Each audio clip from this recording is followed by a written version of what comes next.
Notre contexte, c'est celui des MOOC, des formations à distance, avec beaucoup d'apprenants. Donc, par massif, on entend plus d'apprenants que ne peuvent contenir un amphithéâtre.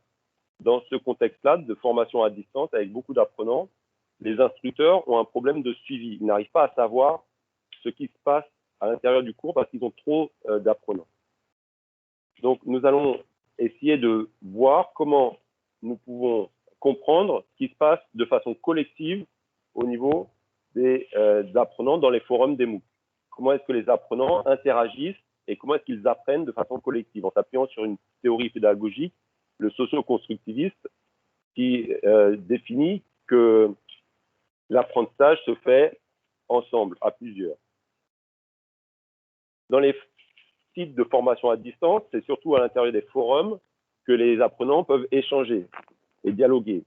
Donc, nous allons nous intéresser à ces forums-là et nous allons chercher à analyser le contenu et à traiter ces données pour pouvoir donc identifier les apprentissages. Nous allons faire un retour aux instructeurs car l'objectif est de pouvoir aider les instructeurs à suivre ce qui se passe dans leur cours. Donc, ils ont besoin de savoir avoir un retour à travers des visualisations de façon réactive, donc assez rapide pour pouvoir agir. Donc, voilà un peu notre contexte, c'est celui donc des formations à distance, des MOOC, un problème de suivi pour les instructeurs et nous cherchons à identifier donc les activités collectives dans ces forums de MOOC. Et qu'est-ce qu'on entend par forum? Vous avez à gauche ici de la présentation un exemple de discussion. Un forum est constitué de plusieurs discussions et une discussion, c'est une suite de messages qui parfois sont hiérarchisés avec des messages de type commentaire et puis des messages généraux. Nous, dans notre cas, on considérera que tous les messages d'une même discussion sont équivalents et on va les classer seulement par ordre de publication. Donc, on s'intéresse au forum parce que lors d'une recherche en 2014, les instructeurs qui ont été interrogés disaient que les forums sont les meilleurs outils pour évaluer la dynamique de leur cours. On s'appuie sur le socio-constructivisme, qui est une théorie qui s'appuie elle-même sur le constructivisme, qui est la base pour la pédagogie en fait moderne et qui a été définie dans les années 40 par Piaget, où on dit que pour apprendre, en fait, on agit sur son environnement et on construit des savoirs. Et le socio-constructivisme, lui, dit qu'il ne suffit pas d'agir sur son environnement, il faut interagir avec ses pairs pour apprendre en société. Donc, lorsque les apprenants interagissent avec leurs pairs, nous voulons voir apparaître de l'apprentissage.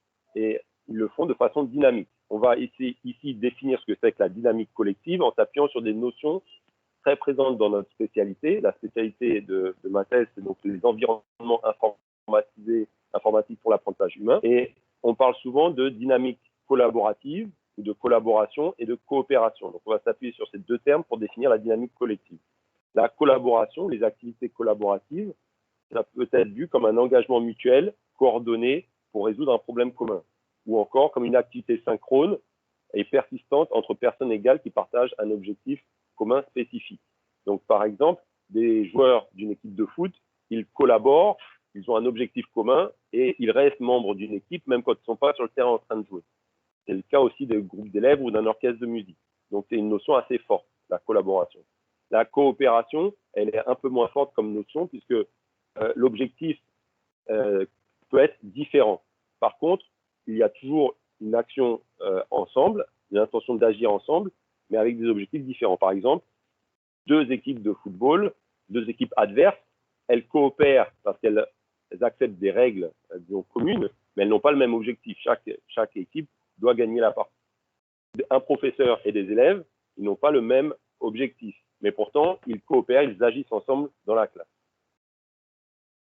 Les activités collectives sont encore moins contraignantes que les activités collaboratives et coopératives. Ici, nous ne supposons même pas qu'il existe une intention d'agir ensemble. Nous pouvons avoir des individus qui agissent pour des motifs personnels, mais du point de vue de l'extérieur, on voit apparaître un phénomène collectif. On voit émerger une dynamique collective qui est perçue de l'extérieur, mais dont les acteurs eux-mêmes n'en ont pas forcément conscience. Par exemple, les buzz, dont on parle beaucoup dans les réseaux sociaux, il n'y a pas de coordination, les individus agissent et puis on voit émerger quelque chose de spécial. Donc, des mouvements de foule aussi. Chacun se déplace à son rythme, mais ensemble, on peut avoir l'impression que la foule bouge d'un seul corps. Donc ici, ce qu'on essaye d'observer, ça va être genre un buzz de la connaissance, un buzz de l'apprentissage dans les forums des formations à distance, des MOOC. Et si cette dynamique collective existe, elle devrait être définie au moins par les 3 dimensions que sont le temps, la thématique et le social. Donc je vous montre ici des schémas, on reviendra dessus, mais c'est un exemple de dynamique qui est là. À gauche, on a donc une représentation de messages selon les jours de la semaine. On a au milieu des étudiants qui échangent sur des thématiques données, qui sont codées avec des couleurs, et puis la manière dont ils échangent, c'est la dynamique sociale. Ça, c'est un autre type de dynamique, et qu'il faut retenir, c'est que la dynamique collective va dépendre de l'observateur. D'accord? Donc, on reviendra dessus au niveau de la modélisation, mais c'est une notion qui est subjective. Pourquoi est-ce que nous avons décidé de visualiser la dynamique collective? C'est parce que la vue est l'un des 5 sens qui permet le maximum de transfert d'informations, donc le plus rapidement possible. C'est à l'aide de visualisation, de graphiques, qu'on va pouvoir faciliter la compréhension des instructeurs face à cette notion de dynamique collective. Les graphiques vont faire concrétiser l'abstrait. Et puis, ce sont des outils métacognitifs qui ne sont pas trop intrusifs, c'est-à-dire que l'instructeur aura toujours le dernier mot pour pouvoir prendre sa décision. On aurait pu s'orienter vers des travaux d'intelligence artificielle ou de recommandation, mais comme notre objet ici est subjectif, il faut que l'instructeur, c'est lui qui connaît bien le contexte, c'est lui qui doit donc avoir le dernier mot. Donc, la visualisation permet tout ça. Donc, voilà un peu pour notre contexte. On est dans le cadre des formations à distance, donc des MOOC. On s'appuie sur la théorie du socio-constructivisme, qui dit que c'est dans les échanges et dans les forums que l'apprentissage aura lieu en particulier. Et nous voulons donc aider les instructeurs en les aidant à détecter la dynamique collective. Nous allons passer maintenant à l'état de l'art pour essayer de voir comment est-ce que les recherches précédentes ont essayé d'aborder ce thème-là, notamment à travers les tableaux de bord, les visualisations, et puis des indicateurs. Au niveau des tableaux de bord, je vous en présente ici 2 assez récents. Le premier, TiViz, en 2017, essaye de représenter ou représente les interactions dans un forum. Donc, à droite, dans les encarts B et D, on voit les points qui représentent des individus et ils sont reliés avec d'autres points lorsqu'ils sont en interaction, lorsqu'ils échangent avec ces personnes-là. Dans les encarts A et C, à gauche, on essaie de représenter l'évolution de ces interactions dans le temps. Vous voyez que dans l'encart A, en bas, on a sur l'axe des abscisses donc les dates, donc le temps. Bon, ce qu'on peut retenir de cette visualisation, et ce que les auteurs eux-mêmes disent dans leur papier, c'est que c'est complexe. Elle est assez complexe à interpréter. Et il faut un niveau d'abstraction élevé, donc on ne peut pas utiliser ce type de visualisation-là pour aider des instructeurs à prendre une décision rapidement. La deuxième visualisation que je présente ici, de eForum, de FOU en 2018, représente donc les interactions dans un forum. Donc là, on voit plus des graphiques dont on a l'habitude de manipuler. Donc, par exemple, des diagrammes en bâton, des camemberts.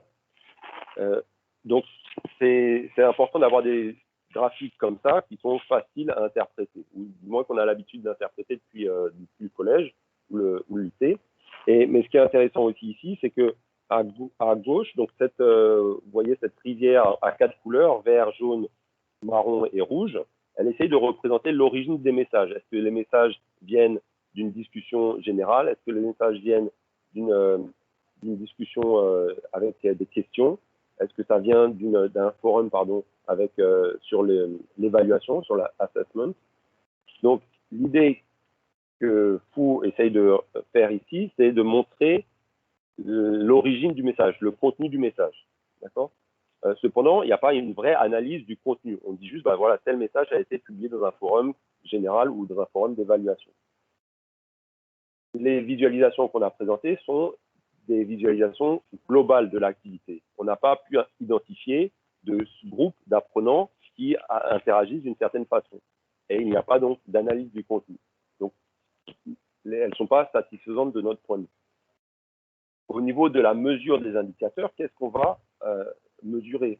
Comment est-ce qu'on va détecter cette dynamique collective.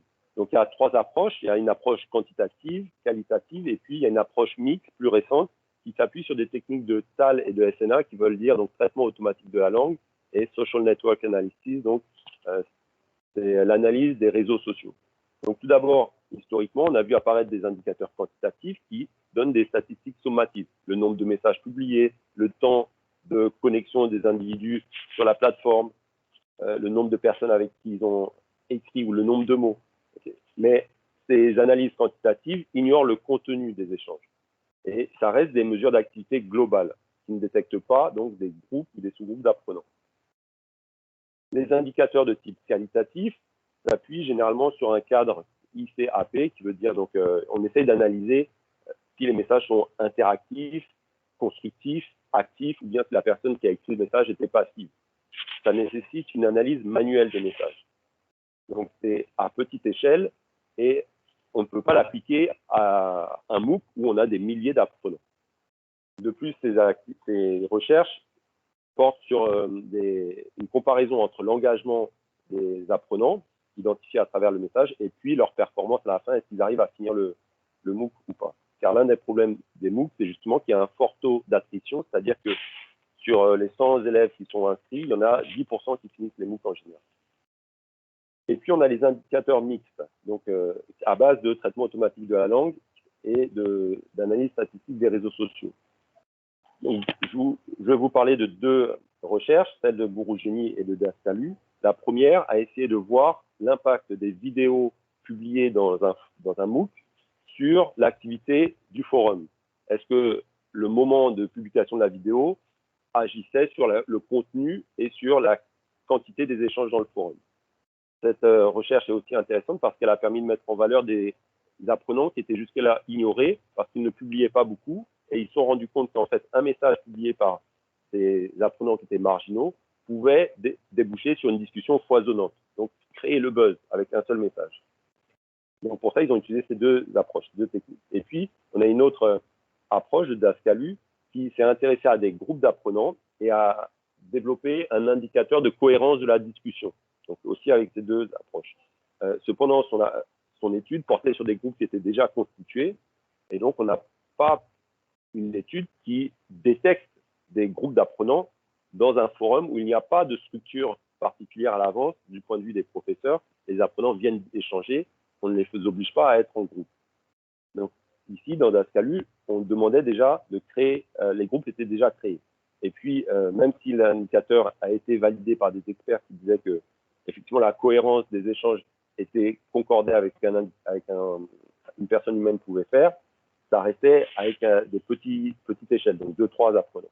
Donc, toutes ces analyses-là aussi ont lieu a posteriori. Elles ne permettent pas donc d'intervenir directement dans le cours ou d'aider les instructeurs.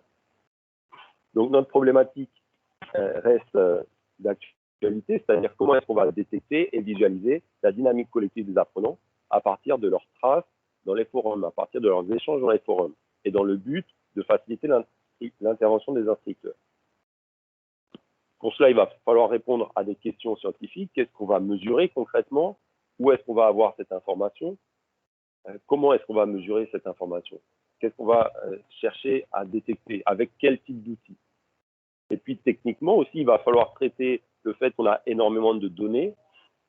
On a une contrainte d'interactivité puisqu'il faut que les instructeurs puissent agir et interagir avec les données qu'on va leur présenter, avec leur visualisation. On va devoir traiter des données langagières.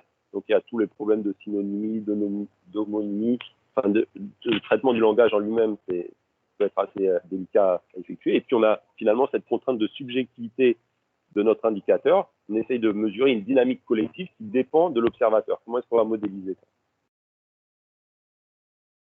Donc, voilà un peu pour notre état de l'art. On a des tableaux de bord qui existent, mais ils sont généralement abstraits. Et les indicateurs qu'on a vus dans les différentes recherches permettent d'observer qualitativement ou quantitativement des groupes d'apprenants, mais ils ne font pas les deux à la fois, ou alors ils le font à la fin du cours. Donc, on se demande vraiment comment on va identifier la dynamique collective dans les forums des MOOC. Et pour cela, on va vous présenter donc notre démarche. On va s'appuyer sur une méthode existante. On a conçu ensuite un modèle de la dynamique collective et on a construit donc un prototype pour puisque notre méthode est une méthode pragmatique, comme on le verra. Et donc, on a besoin d'évaluer notre prototype, et c'est ce qu'on fera dans la dernière partie de cette section. Donc, tout d'abord, notre méthode, c'est une méthode de recherche design en éducation. Elle est constituée donc de 3 cycles. Ici, on a l'analyse et l'exploration. Puis, on a le design et la construction. Ensuite, on a une phase d'évaluation et de réflexion.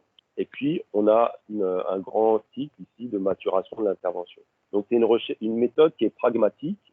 Donc, c'est-à-dire que ici, on va construire du savoir avec quelque chose qui marche. Le pragmatisme, c'est ce qui fonctionne est vrai. Ce qui est vrai, c'est que ça marche. C'est une approche qui est ancrée sur la théorie. On se base sur le socio-constructivisme. Elle est interventionniste, c'est-à-dire qu'on doit aller sur le terrain, faire des expériences, des sondages pour essayer de construire de la nouvelle connaissance. Et puis, elle est itérative, donc, comme je vous le disais, on a des cycles, on avance par boucle, de façon itérative. Donc, on va rentrer dans le détail, en expliquant chacune de ces étapes. Tout d'abord, la phase d'analyse. Ici, il va s'agir de construire le modèle et de modéliser aussi la dimension subjective de notre dynamique collective. Et puis, on va faire une partie d'exploration, on va construire des premiers indicateurs et des tableaux de bord interactifs. Ensuite, on a le design, qui consiste donc à réfléchir à l'architecture de notre logiciel, à l'interface homme-machine, donc l'IHM. Et puis, on a la phase de construction qui va s'appuyer sur les techniques de traitement automatique de la langue et de SNA, Social Network Analysis, pour aboutir donc à la construction de notre prototype Colavi. Finalement, la troisième étape sera l'évaluation à l'aide de questionnaires et à l'aide de pratiques de manipulation du prototype Colavi. Viendra finalement la phase de réflexion à l'aide d'interviews semi-dirigées sur notamment l'utilité et puis l'utilisabilité du prototype. Pour ce qui est de la maturation de l'intervention, de la compréhension théorique, donc ça sera pour les perspectives, pour une future recherche. On pourrait revenir sur chacun de ces cycles et on présentera ça donc dans notre conclusion. Donc je vais venir maintenant en détail sur ce qu'on a fait pour chacune de ces étapes. Donc au niveau de la modélisation, ici, vous voyez donc 2 graphiques qui essayent de représenter le nombre de messages selon les jours de la semaine. Donc on a un groupe rouge et un groupe bleu. En haut, le groupe rouge publie beaucoup de messages en début et en fin de semaine, peu au milieu de la semaine. Et le groupe bleu, lui, au contraire, il publie beaucoup de messages au milieu de la semaine, peu en début et en fin de semaine. La moyenne des messages pour les 2 groupes est la même. Donc ici, c'est pour montrer que c'est important de voir la dimension temporelle, puisque si on se référait simplement à la moyenne, on ne verrait pas qu'il y a un profil de discussion, d'échange qui est différent entre les 2 groupes. Or, cette différence-là impacte le travail des apprenants. Au niveau de la dimension thématique, on a le groupe d'Alice en rouge et le groupe d'Abby en bleu. Je code avec des couleurs des différences de thèmes entre les messages. Donc, on voit que le groupe rouge, ici, a des discussions très variées, du bleu, du vert, du orange. Le groupe d'Abby, en bas, a une discussion beaucoup plus focus ou beaucoup plus cohérente, puisqu'ils parlent presque tous de la même chose, du même thème. Donc, ça aussi, ça intervient dans l'évaluation de la qualité des interactions entre les apprenants en ligne. Il va falloir l'observer. Et puis, il y a aussi la manière dont les interactions sont effectuées, puisque si l'on considère ici les flèches comme représentant le nombre de messages entre 2 apprenants et que l'épaisseur de la flèche représente la fréquence ou la quantité des messages qui sont échangés, on voit que les échanges du groupe 1 sont beaucoup plus homogènes, homogènes que ceux du groupe 2. Dans le groupe 2, il y a un déséquilibre, puisque Abby, du groupe 2, est celle qui centralise le plus les messages, celle qui émet le plus de messages. Donc ça, c'est la dimension sociale. Ça nous permet de voir que les rôles des acteurs du groupe 1, ils sont plus égalité. Les membres du groupe 1 sont plus égaux que ceux du groupe 2. Et j'attire votre attention sur cette flèche qui revient entre Charlie et Alice, parce que si on n'avait pas ce retour ou ce message de Charlie à Alice, est-ce que nous pourrions parler de collectif ou de dynamique collective ici? Si on n'avait pas cette flèche, on n'aurait aucune preuve que Charlie a participé à la discussion, puisqu'il aurait été récipiendaire des messages, et sans retour, on n'aurait pas pu parler de dynamique collective. Donc, on va chercher à identifier de la réciprocité dans les échanges pour pouvoir voir la dynamique collective. Donc voilà les deux groupes qui sont illustrés ici en haut et en bas, le groupe rouge et le groupe bleu, qui représentent donc deux types de dynamique collective. Mais comme je le disais au début, cette dynamique collective, elle va dépendre de l'observateur. On peut imaginer que le groupe rouge en haut ait une dynamique voulue ou choisie pour un professeur de droit, par exemple. Un professeur de droit qui attend que ses élèves défendent des positions différentes, mais de façon équilibrée. On peut observer un type de dynamique collective comme celui qui est en rouge, avec au début de la semaine une phase de préparation, chacun teste les différents arguments, et puis à la fin de la semaine, il y a le grand débat où chacun va essayer de défendre sa position, donc ça va expliquer pourquoi les thématiques sont différentes. Mais les rôles aussi sont équilibrés. Mais un autre instructeur pourrait être intéressé par une dynamique bleue, par exemple un instructeur de marketing, ou bien peut-être un instructeur militaire, qui souhaite voir émerger un rôle de leader dans ces échanges. Dans ce cas-là, il veut que les apprenants aient un seul thème de discussion et il souhaite voir apparaître quelqu'un qui va dominer la discussion comme habile. Donc, on va essayer de modéliser. Je vais vous expliquer comment on fait pour identifier la réciprocité et puis la subjectivité dans les forums. Donc ici, je présente deux discussions avec les messages codés avec des ronds qui s'écoulent dans le temps, de haut en bas. Chaque message est associé à un auteur et chaque message a un thème. Les thèmes sont détectés de façon automatique avec une technique de traitement automatique de la langue. Ici, c'est une technique de réduction matricielle. Donc, chaque message est représenté dans un espace vectoriel à plusieurs milliers de dimensions et on essaie de réduire cet espace-là pour trouver les thèmes. Donc, pour une mesure de présentation, ici, on a mis que chaque message avait un thème, mais en pratique, un message est composé de plusieurs thèmes. C'est une distribution de thèmes. À partir de cette discussion, de cette suite de messages, on va construire donc un sociogramme où on va mettre en relation les auteurs avec les uns avec les autres. Donc ici, Alice est en relation avec Bob, puisque Bob a répondu à Alice, de même que Charlie a répondu à Bob, mais dans la même discussion où Alice avait publié. Donc, sur une même thématique, on va aussi relier Alice et Charlie. Duke a publié un message sur une autre thématique plus tard. Donc, il va être en relation avec Charlie et Bob. On n'a pas mis la flèche pour la relation entre Duke et Alice ici, parce qu'on estime que c'est trop loin dans le temps et puis c'est sur une autre thématique. Donc, le lien est trop faible. En pratique, il y a des liens ici, on va le montrer, mais le poids est tellement faible qu'on ne l'a pas représenté.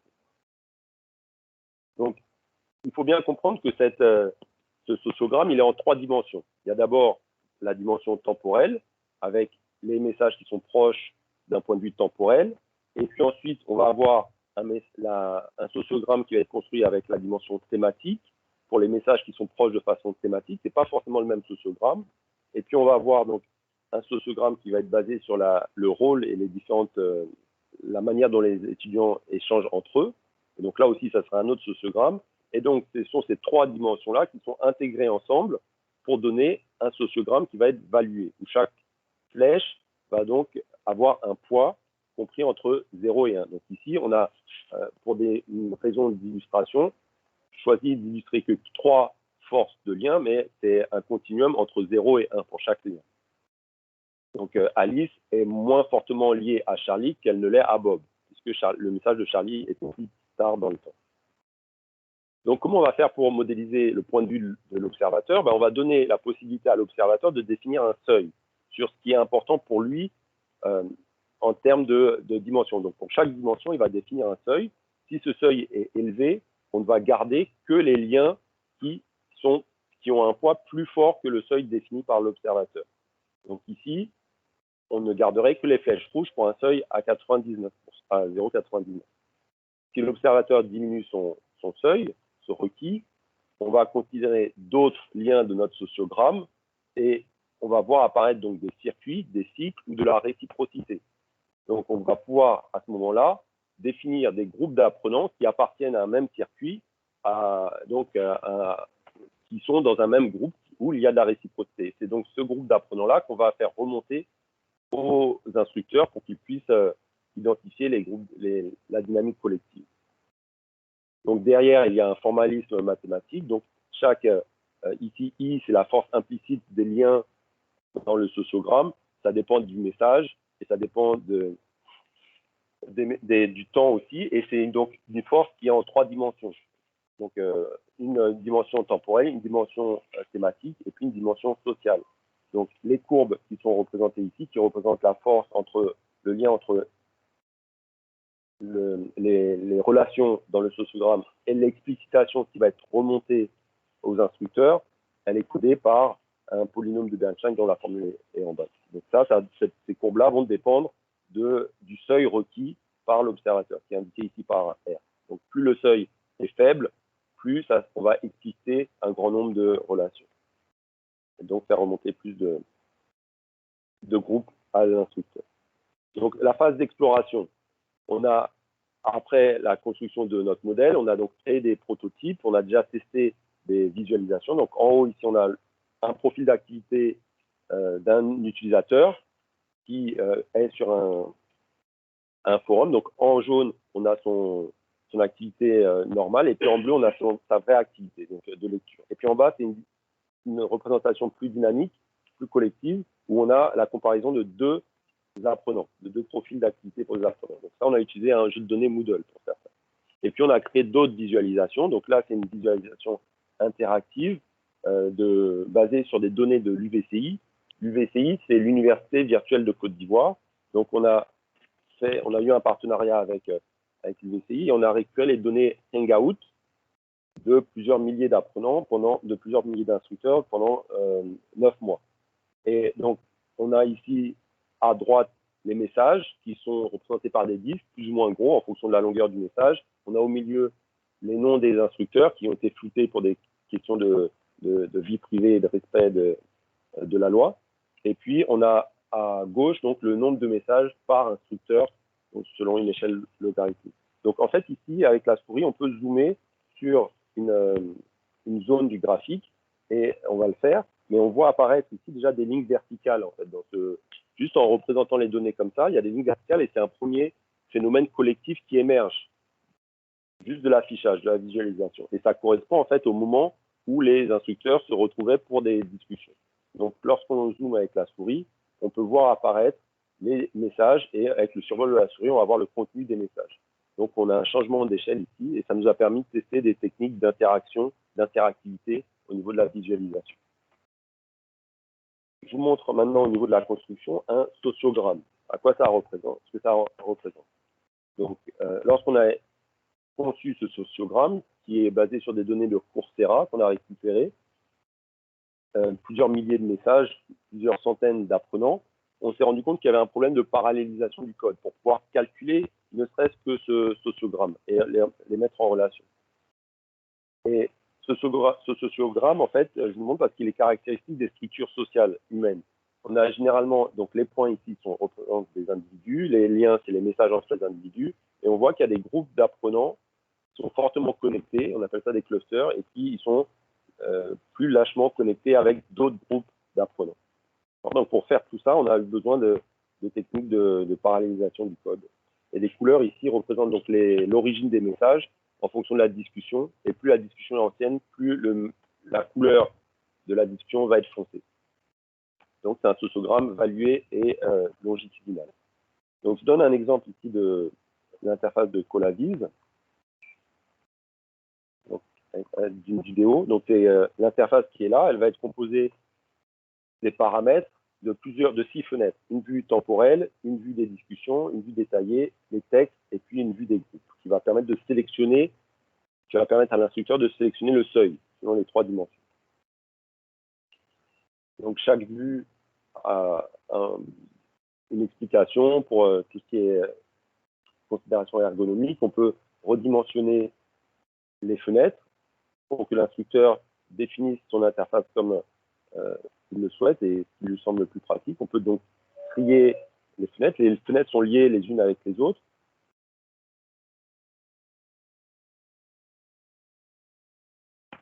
Donc ici, on a trié donc les discussions dans la vie des discussions. Ici, on a les discussions avec le premier message, la date du premier message jusqu'au dernier message. Et puis, on a codé avec des couleurs le nombre de messages collectifs qui sont dans chacune de ces discussions-là. Donc là, on les a triés par ordre alphabétique. Donc, on peut sélectionner une ou plusieurs discussions, choisir un ensemble de dates pour afficher les messages du mois de juin 2016 jusqu'au mois d'août 2017. Et les détails de ces messages vont apparaître dans la vue détaillée.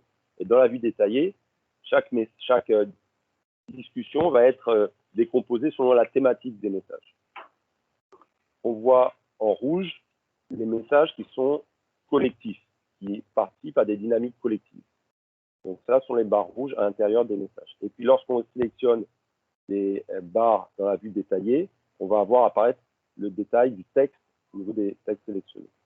Lorsqu'on déplace la bille rouge ici, on définit les différents seuils qui vont contrôler la dynamique, ce que c'est que la dynamique collective du point de vue de l'instructeur.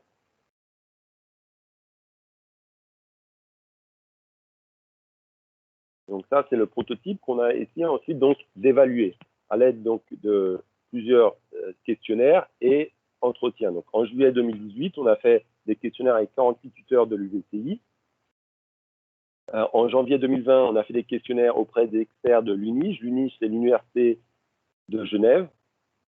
En 2020, on a en février, on a diffusé ce prototype auprès des experts et des tuteurs de l'UVCI pour qu'ils puissent le manipuler, nous faire un retour dessus. Donc, le retour, on l'a obtenu à l'aide d'entretiens semi-dirigés avec les experts de l'UNIGE et à l'aide de questionnaires de suivi avec les tuteurs de l'UVCI, donc l'Université virtuelle de Côte d'Ivoire. Et voici donc les résultats. Donc, au niveau de la motivation, donc la raison pour laquelle on a fait cette étude, on a demandé aux tuteurs de l'UVCI, aux 48 tuteurs de l'UVCI, au début de la recherche, s'ils étaient satisfaits des outils existants, et puis s'ils pensaient finalement que les nouvelles technologies permettaient de détecter quelque chose de collectif. Dans l'ensemble, ici, donc c'était sur une échelle de Likert, donc à 5 niveaux. En bleu, on a tout à fait d'accord. En orange, assez d'accord. Indécis. Rouge, pas d'accord. Et puis pas d'accord du tout. On voit que dans l'ensemble, les tuteurs étaient assez d'accord avec les questions qu'on leur a posées. Et donc, on en conclut qu'il était important d'observer la dynamique collective, mais que les outils actuels étaient insatisfaisants. Et on a eu un retour aussi de souhait de plus de statistiques de participation, savoir combien de messages ont été publiés par les apprenants. Donc, ce retour-là aussi, on l'a obtenu à l'aide des entretiens semi-dirigés avec les tuteurs et 2 experts de l'UNIGE.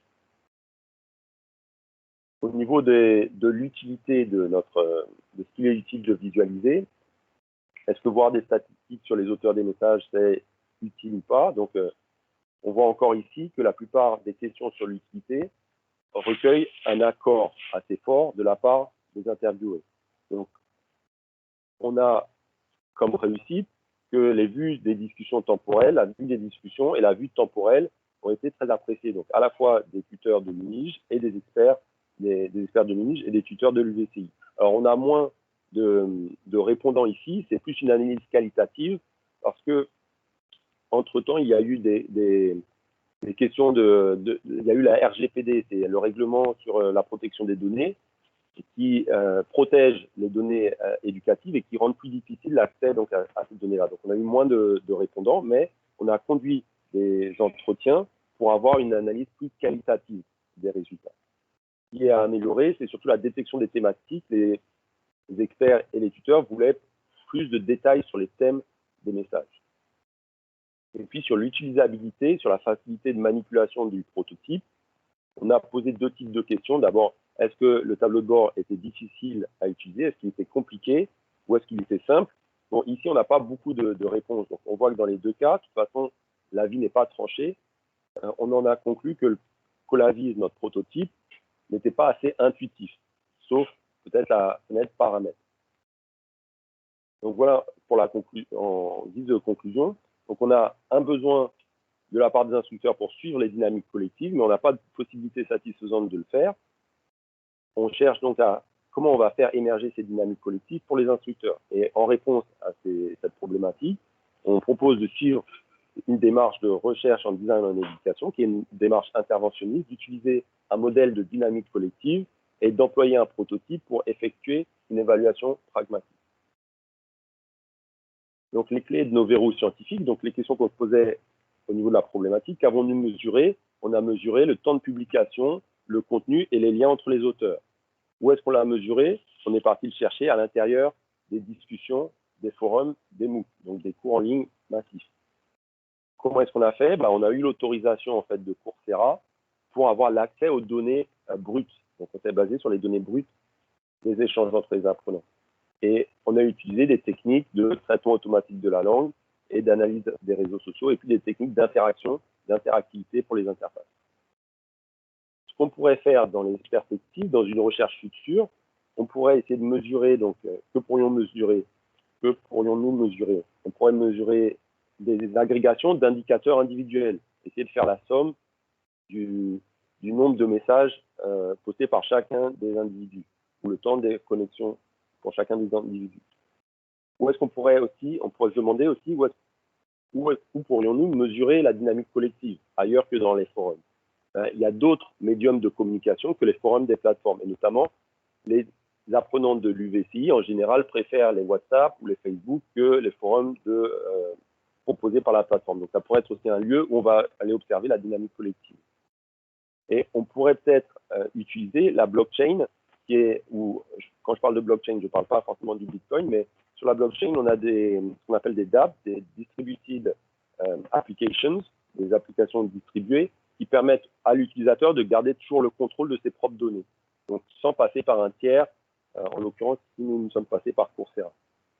Et puis, avec quoi est-ce qu'on pourrait mesurer la dynamique collective? On pourrait s'intéresser à d'autres techniques de traitement automatique de la langue, la LSA pour Latent Semantic Analysis, ou bien la LDA, Latent Data Analysis. On pourrait s'intéresser aux réseaux neuronaux pour détecter les thématiques. Et puis, on pourrait faire du block modeling au niveau des réseaux sociaux pour identifier donc ces clusters que je vous ai montrés dans le sociogramme. Pour les différentes communautés, pour les chercheurs de l'UIH, les perspectives pourraient être d'envisager de nouveaux modèles de la dynamique collective et faire une évaluation dans une situation didactique contrôlée. Nous sommes dans un forum sans structure et cette évaluation gagnerait à être faite à plus grande échelle. Et puis, il serait intéressant aussi d'avoir des études comparatives entre la dynamique collective des étudiants ivoiriens et la dynamique collective des étudiants français. Finalement, pour les instructeurs et les apprenants, il est intéressant de voir comment faire une meilleure interface et d'élargir le tableau de bord qu'on a destiné aux instructeurs, de l'élargir aussi aux étudiants pour qu'ils gagnent en autonomie quand ils sont dans les cours en ligne. Donc voilà, cette recherche, elle a donné lieu à 4 publications, un article de journal, 2 articles de conférences indexées, dont un a reçu le prix du meilleur article jeune chercheur, et puis un article de conférence pour jeunes chercheurs. J'ai terminé ma présentation. Je vous remercie beaucoup et je suis ouvert pour les discussions et les questions. Merci.